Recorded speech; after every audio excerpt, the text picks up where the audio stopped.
Hello and welcome back to A Course in Miracles Workbook lesson 141. So we are beginning our fourth set of review lessons.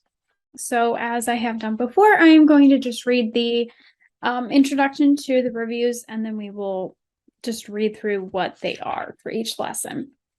Now we review again, this time aware we are preparing for the second part of learning how the truth can be applied.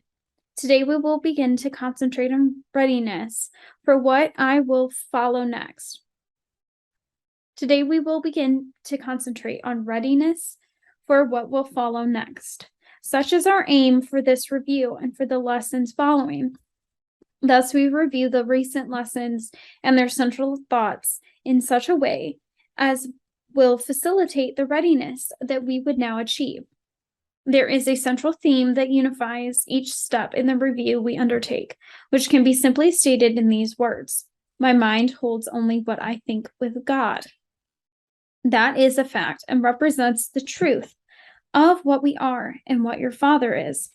It is this thought by which the Father gave creation to the Son, establishing the Son as co-creator with himself. It is this thought that fully guarantees salvation to the Son, for in his mind no thoughts can dwell but those his Father shares. Lack of forgiveness blocks this thought from his awareness, yet it is forever true. Let us begin our preparation with some understanding of the many forms in which the lack of true forgiveness may be carefully concealed.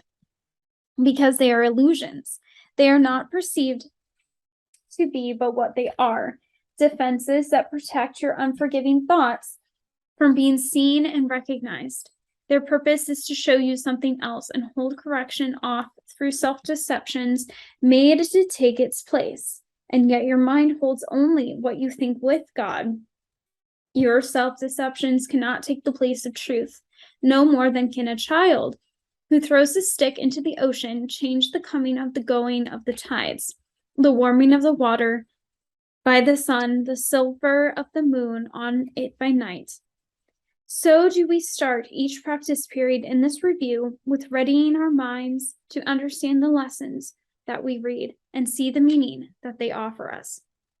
Begin each day with time devoted to the preparation of your mind to learn that what each idea you will review that day can offer you in freedom and in peace.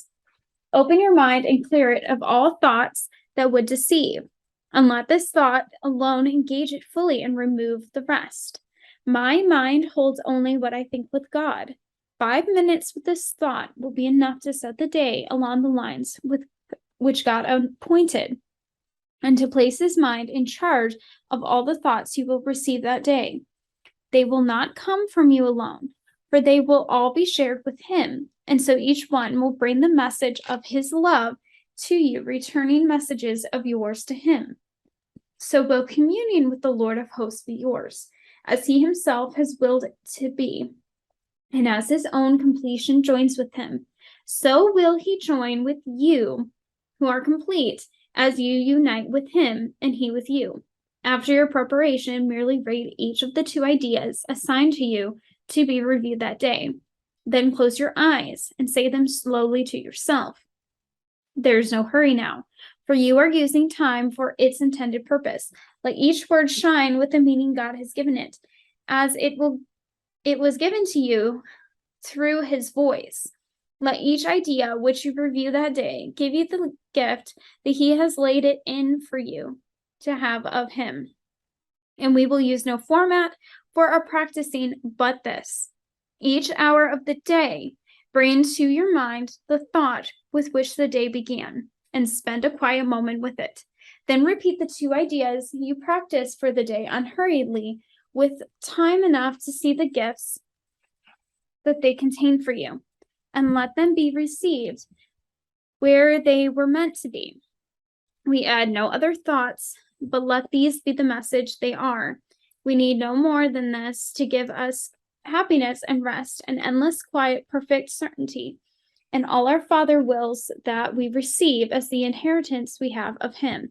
Each day of practicing as we review, we close as we began, repeating first the thought that made the day a special time of blessing and happiness for us, and through our faithfulness, restore the world from darkness to the light, from grief to joy, from pain to peace, from sin to holiness.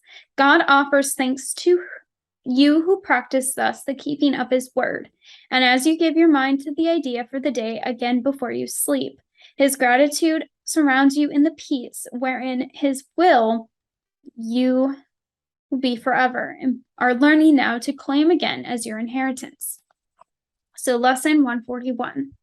My mind holds only what I think with God.